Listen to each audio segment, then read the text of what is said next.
Ayan mga kaibigan, nandito ako at titignan natin yung mga tanim ng mga fruit bearing trees. Hello po! Welcome to the City of Smiles, Bacolod City.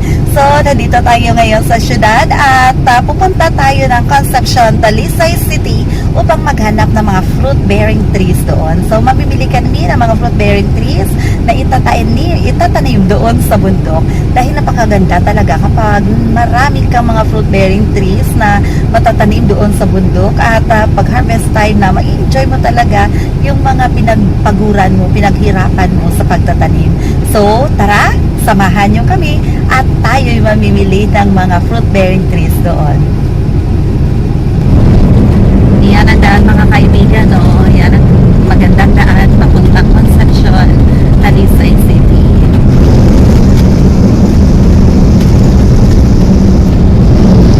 Ayan mga kaibigan, tayo'y babiyahe na papuntang Concepcion. Dito kami dadaan sa Dos Hermanas, Talisay City.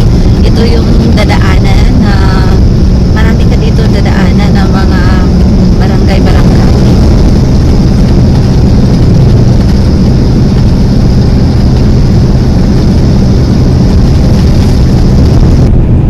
At nandito na po kami sa barangay Dos Hermanas, Talisay City. Dos Hermanas na po tayo mga kaibigan.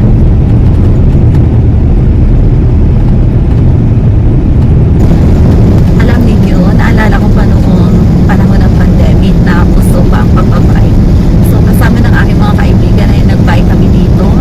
So Dos Hermanas, ito ay papunta ng San Fernando, Talisay City. So yan yung daan papuntang San Fernando, Talisay City, Negros Occidental po. Okay, so ito naman yung dadaanan natin papuntang Concepcion. So dito tayo sa kanan. Okay, dito tayo sa kanan.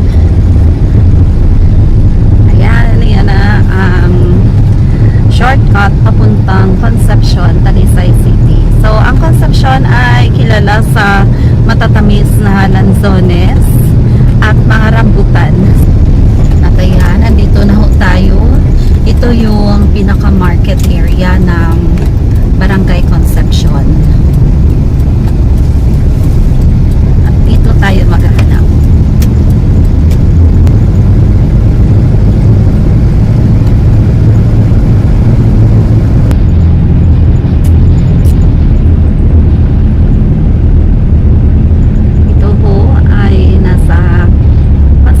Pa rin. Ito yung pinaka-market nila. Part pa ito ng kanilang market. At nandyan po ang kanilang simbahan. Ayan.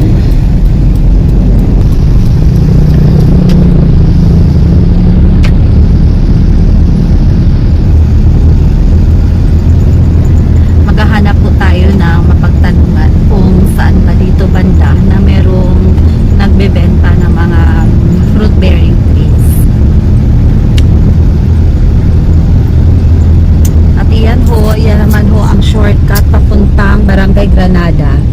Ayan, dyan kami nagbabike noon.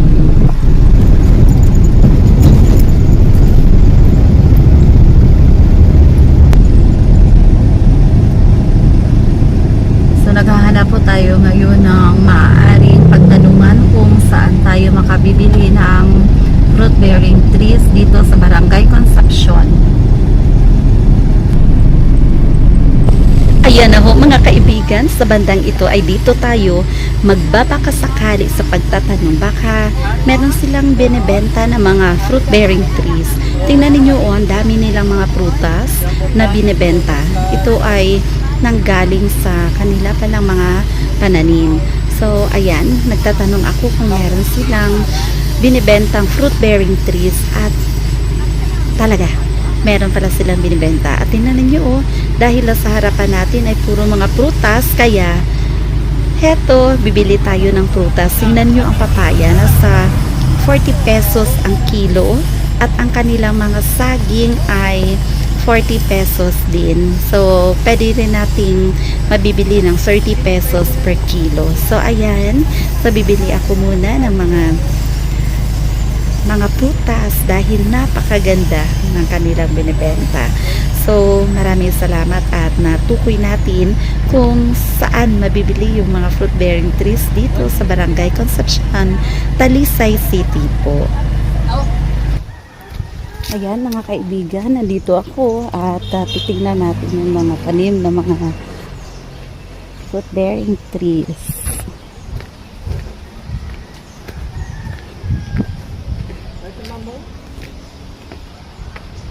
Ay, amo na sa... Tambok sa mga mangustin ko. Di na mangustin? Ari, mangustin ito na no? Ah, ina ho. Halati mabuhi na nasa kun itanom. Oo, buhay na ni saya. Ay, gali. Buhay na ni saya kay kwaon mo lang ni saya o. Pag Baliliso, ginasaya. Liso, ginasaya. Mga pila ka mga pila ka tuig, kag pwede na nasa masaylo? Oo. Hindi po. Masaylo na gid. Pero pila ka tuig naman niya, kag magdako na sa kamamunga. Kag mamunga sad, siguro madagan sa 6 siguro. Ina. Oo. Titad pila ng puno yan na. 100? Wala na ayo. Pamanan ta lang ka ma? Sige. Oo, ari pa o. Ano na saya ho ng nga rambutan. Amo na sa arami pakumarang o ari durian. di nang marang. Ara o marang. Ina ho. Marang na sa. I see. Pila ka bilog ng marang amo na o. Duwa. Di na sila ara. Ari isa, duwa, tatlo. Marang na sa tanan.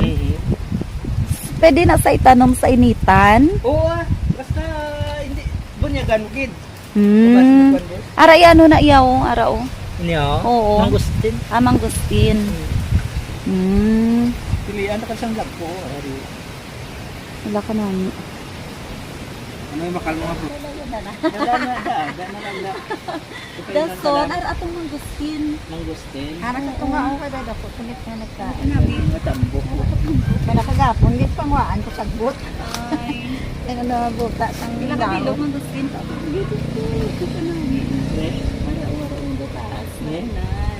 Pila ka bilog mangustin pa.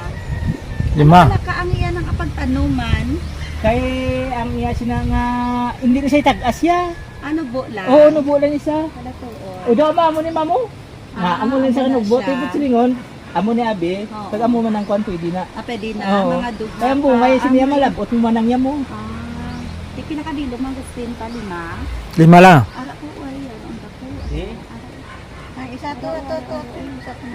sige. 5. Oo. O tipaman isa. Ay, ano pa gid na maharlika? Duga nga tataton nga rambutan. Pwede Ano man. pa ano na isa kabuyan? Sige Oo. Dasig lang na saya. Ay ari mi santol. Ay ni santol Oo. kami to. Mi santol. Bangkok ya dapat, Bangkok. Bangkok ni sa. O, tiyara lang. Sige ay. Basta nga Oo. ano na saya ho? Aman siyang marlika nga ano. Maharlika. Ari maharlika man ni. Oo, maharlika mga man. maharlika na tanan. Ara sige. Kaya napili namon. Pila ka bilog pa? Amerika nga. Maharlika, marambutan. Rambutan. Bukangan ta lang. Pila tatlo lang puro ka. Oo, daw man daw rambutan. Kwan yan ang sunes, wala. Ara ng tulis mo. Diin. Ara. Bisaya sa Ini ano ni? santol. Santol ni? Oo. Ay do, adi ko rambutan. Rambutan. Oo, Ay, rambutan. sus, tatlo. Ay, mag-apat na. Apat? Bilang.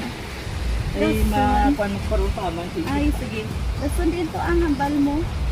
Lansones. Lansones na.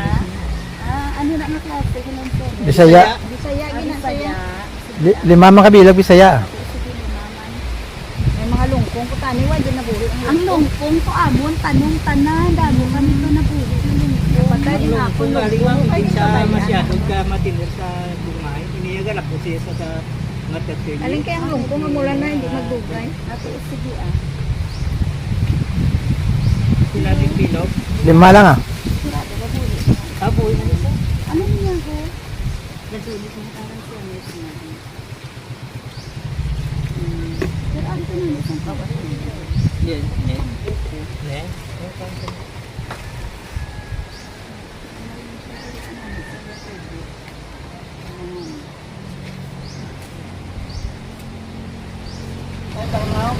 Ayan na ho mga kaibigan, ayan na mga pinamili namin ng mga fruit-bearing trees. So napakarami nila. So iba't ibang klase ng mga fruit-bearing trees.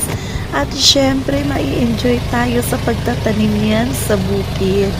So ayan, sisimula na ang paghahakot ng mga ito. Dadalhin ito sa loob ng sasakyan dahil napakainit ng panahon at dito siya sa loob ng sasakyan nilalagay upang hindi siya matuyo.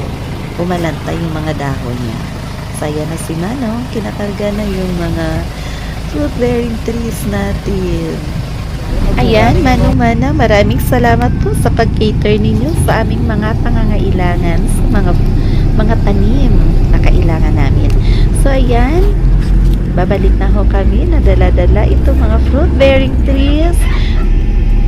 Yan, iba't ibang klase ng mga fruit-bearing trees. So, ayan na mga kaibigan, marami kaming nabili ng mga fruit-bearing trees. So, andyan sa likuran. Diyan namin nilagay dahil napakainit ngayon ng panahon. So, meron siyang batuan, may bangkok na santol, may mangustin, may marang, at saka may avocado. So, yan, itatanim natin yan sa bukid kapag tag-ulan na. So, sa ngayon, doon lamang siya muna, dito lamang siya sa syudad at didiligan ng araw-araw. Pagdating ng tag-ulan ay meron na tayong itatanim doon ng mga fruit-bearing trees. So, kami ay babalik na, pauwi na kami sa Bacolod.